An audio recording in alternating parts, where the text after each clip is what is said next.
നിയമസഭയിലേക്കാണ് ആശാവർക്കർമാരുടെ സമരം. പ്രതിപക്ഷം ഇന്ന് നിയമസഭയിൽ ഉന്നയിക്കും. റൂൾ 50 നോട്ടീസായി വിഷയം കൊണ്ടുവരാനാണ് പ്രതിപക്ഷത്തിന്റെ ആലോചന. ഇതോടൊപ്പം ആഴക്കടൽ ഖനന നീക്കത്തിൽ നിന്ന് പിന്മാറണമെന്ന് കേന്ദ്രത്തോട് ആവശ്യപ്പെടുന്ന സർക്കാർ പ്രമേയം മുഖ്യമന്ത്രി പിണറായി വിജയൻ ഇന്ന് നിയമസഭയിൽ അവതരിപ്പിക്കും. വി അരുൺ വിവരങ്ങളുമായി. അരുൺ, ഒരുപക്ഷെ ഈ ആശമാരുടെ സമരം തുടങ്ങിയത് ശേഷം എല്ലാവരും വളരെ ആകാംക്ഷയോടെ ഉറ്റുനോക്കിയിരുന്നത് ഇത് നിയമസഭാ സമ്മേളനത്തിന് മുൻപ് പരിഹരിക്കപ്പെട്ടില്ലെങ്കിൽ നിയമസഭയിൽ ഈ വിഷയം എങ്ങനെ എത്തും, എന്തായിരിക്കും ആ സമരത്തെ എങ്ങനെയായിരിക്കും സർക്കാർ നിയമസഭയിൽ നേരിടുക എന്നതായിരുന്നു. ആ ദിവസമാണ് ഇന്നലെ വലിയ രീതിയിലുള്ള ഒരു സമരമൊക്കെ നമ്മൾ നിയമസഭയ്ക്ക് മുന്നിലേക്ക് ആശാവർക്കർമാരുടെ ഭാഗത്തുനിന്ന് കണ്ടു. ഇന്ന് ഈ വിഷയം നിയമസഭയിൽ ഏത് തരത്തിലായിരിക്കും വരിക? ആശമാരുടെ സമരം വലിയ ഒരു ജനകീയ പ്രക്ഷോഭമായി മാറുകയാണ്. ഓരോ ദിവസവും പ്രതിപക്ഷം അതിന് പൂർണ്ണ പിന്തുണ പ്രഖ്യാപിക്കുന്നു. ബിജെപിയുടെ കേന്ദ്ര സഹമന്ത്രി അടക്കമുള്ളവർ, ബിജെപി നേതാക്കൾ, ഇന്ന് ബിജെപിയുടെ മഹിളാ മോർച്ച സെക്രട്ടറിയിലേക്ക് ഐക്യദാർഢ്യവുമായി ആശമാർക്ക് ഐക്യദാർഢ്യവുമായി മാർച്ച് നടത്തുന്നു. അങ്ങനെ എല്ലാ രാഷ്ട്രീയ പാർട്ടികളും, അതായത് CPM വിരുദ്ധ അല്ലെങ്കിൽ CPM മാറ്റി നിർത്തിയാൽ മറ്റുള്ള എല്ലാ രാഷ്ട്രീയ പാർട്ടി, CPM സംസ്ഥാന സെക്രട്ടറി പോലും സമരം പരിഹരിക്കണമെന്ന പ്രശ്നം പരിഹരിക്കുന്ന ആവശ്യവുമായി മുന്നോട്ട് വന്നിരുന്നു. അങ്ങനെ വലിയൊരു പിന്തുണ സമരത്തിൽ കിട്ടുമ്പോഴാണ് നിയമസഭയിലെ വിഷയം എന്ന പ്രതിപക്ഷം കൊണ്ടുവരുന്നത്. ഇന്നലെ ഭരണപക്ഷ MLA തന്നെ ശാന്തകുമാരിയാണ് ഇന്നലെ ഈ വിഷയം ആദ്യം സഭയിൽ കൊണ്ടുവന്നത്. ആശമാരുടെ ഇൻസെന്റീവും ഓണറേറിയും ഒക്കെ വർദ്ധിപ്പിക്കാൻ കേന്ദ്ര സഹായം ഉടനടി ലഭ്യമാക്കണമെന്ന ആവശ്യമാണ് CPM MLA മുന്നോട്ട് വച്ചത്. ഇന്ന് റൂൾ 50 നോട്ടീസായി സഭാ നടപടി നിർത്തിയോ ചർച്ച ചെയ്യണമെന്ന ആവശ്യവുമായി പ്രതിപക്ഷം സഭയിലെത്തുകയാണ്. രാഹുൽ മാങ്കൂട്ടത്തിലാകും ഈ നോട്ടീസ് നൽകുക. രാഹുൽ മാങ്കൂട്ടത്തിന്റെ ആദ്യ റൂൾ 50 നോട്ടീസാണിത്. ഇതിൽ ശക്തമായ വിമർശനം സർക്കാരിനെതിരെ പ്രതിപക്ഷം ഉന്നയിക്കുമെന്ന് ഉറപ്പാണ്. പ്രതികാര മനോഭാവത്തോടുകൂടി CPM സർക്കാരും ആശാവർക്കർമാരോട് ഇടപെടുന്നുവെന്ന വിമർശനമാണ് പ്രതിപക്ഷത്തിനുള്ളത്. ഇന്ന് പ്രതിപക്ഷത്തെ ഈ നോട്ടീസ് അവതരിപ്പിച്ച് സംസാരിക്കുമ്പോൾ സർക്കാരിന് അതിരൂക്ഷ വിമർശനം ഉയരാൻ തന്നെയാണ് സാധ്യത. എന്നാൽ ഇതൊരു സ്പോൺസേഡ് സമരമെന്ന വിലയിരുത്തൽ പല ഭാഗങ്ങളിലും ഉണ്ടാകുന്നുണ്ട്. CITU ബദൽ സമരം ചെയ്യുന്നുണ്ട്, സമാന്തര സമരവുമായി രംഗത്തുണ്ട്.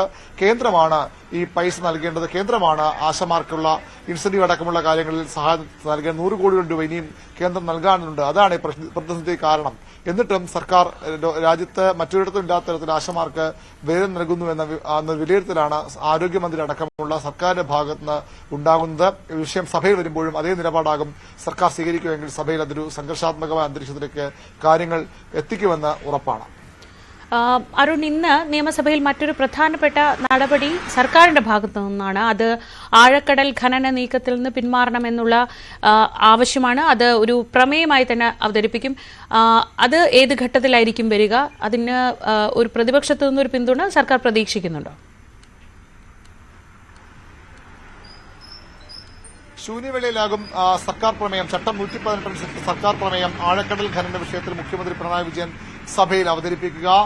കേന്ദ്രം ഈ നീക്കത്തിൽ നിന്ന് പിന്മാറണമെന്നാണ് ഈ നോട്ടീസിൽ മുഖ്യമന്ത്രി പിണറായി വിജയൻ നൽകിയ നോട്ടീസിൽ പറയുന്നത്. കടലിലെ അമൂല്യമായ മത്സ്യസമ്പത്തിനും ജൈവ വൈവിധ്യത്തിനും കനത്ത ആഘാതം ഏൽപ്പിക്കുന്ന നടപടിയുമായാണ് കേന്ദ്ര സർക്കാർ സംസ്ഥാന സർക്കാരിന്റെ എല്ലാ എതിർപ്പുകളെ അവഗണിച്ച് മുന്നോട്ട് പോകുന്നതെന്ന് ഈ പ്രമേയത്തിൽ മുഖ്യമന്ത്രി പറയുന്നു. സംസ്ഥാന സർക്കാർ ഇതിന് ഒത്താശയെന്ന വിമർശനമാണ് പ്രതിപക്ഷം ഉന്നയിക്കുന്നത്. കുറേ ദിവസങ്ങളായി ഒരു വശത്ത് സംസ്ഥാന നിയമമന്ത്രി P രാജീവും മറുവശത്ത് പ്രതിപക്ഷവുമായ വിഷയത്തിൽ വാക്കുതർക്കങ്ങൾ നടക്കുകയാണ്.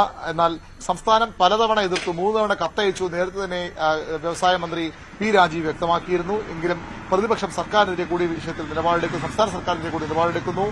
കടലിലെ മത്സ്യസമ്പത്തും ആഴക്കടൽ ജൈവവൈവിധ്യത്തിനും ഏറെ ആഘാതമുണ്ടാക്കുന്നതാണ് കേന്ദ്രത്തിന്റെ നീക്കം. നമ്മുടെ രാജ്യത്തിന് വിദേശ നാണ്യം നേടിത്തരുന്ന കയറ്റുമതി ഇനമാണ് മത്സ്യസമ്പത്ത്. ആ മത്സ്യസമ്പത്തിന് വംശനാശം വരുത്തുന്ന ഏതു പ്രവർത്തനവും രാജ്യത്തിന്റെയും സംസ്ഥാനത്തിന്റെയും സമ്പദ്ഘടനയെ തകർക്കുന്നതാണ്. കേരളത്തിന്റെ പരമ്പരാഗത മത്സ്യമേഖലയായ കൊല്ലം പ്രദേശത്ത് ധാതുഖനന ലേലം നടത്താനുള്ള കേന്ദ്ര ഖനി മന്ത്രാലയത്തിന്റെ നടപടി വലിയ ആശങ്കയോടെയാണ് കേരളം, സംസ്ഥാനത്തെ ജനങ്ങളും നിയമസഭയും വീക്ഷിക്കുന്നതെന്ന് ഈ പ്രമേയത്തിൽ മുഖ്യമന്ത്രി പറയും. സംസ്ഥാനത്തിന്റെ സമ്പദ്ഘടനയെയും അതുപോലെ തന്നെ പാരിസ്ഥിതിക സന്തുലനത്തെയും ഗണ്യമായ രീതിയിൽ പ്രതികൂലമായി ബാധിക്കുന്ന കേന്ദ്ര സർക്കാർ നിയമ ഭേദഗതിയും ഈ നീക്കത്തിൽ നിന്ന് പിന്മാറണമെന്ന് ഏകകണ്ഠമായി സഭ അഭിപ്രായപ്പെടണമെന്ന ആവശ്യമാണ് സർക്കാരിനുള്ളത്. പ്രതിപക്ഷവും സർക്കാരിന്റെ ഈ നീക്കത്തെ പിന്തുണയ്ക്കാൻ തന്നെയാണ് സാധ്യത. സർക്കാരിനെതിരെ ചില കുറ്റപ്പെടുത്തൽ വിമർശനങ്ങൾ ഉണ്ടെങ്കിൽ പോലും ഈ പ്രമേയം, സർക്കാർ പ്രമേയം ഏകകണ്ഠമായി സഭ പാസാക്കാൻ തന്നെയാണ് സാധ്യത. പ്രതിപക്ഷം എല്ലാ പിന്തുണയും ഈ വിഷയത്തിൽ സർക്കാരിന് നൽകുമെന്നാണ് അറിയുന്നത്.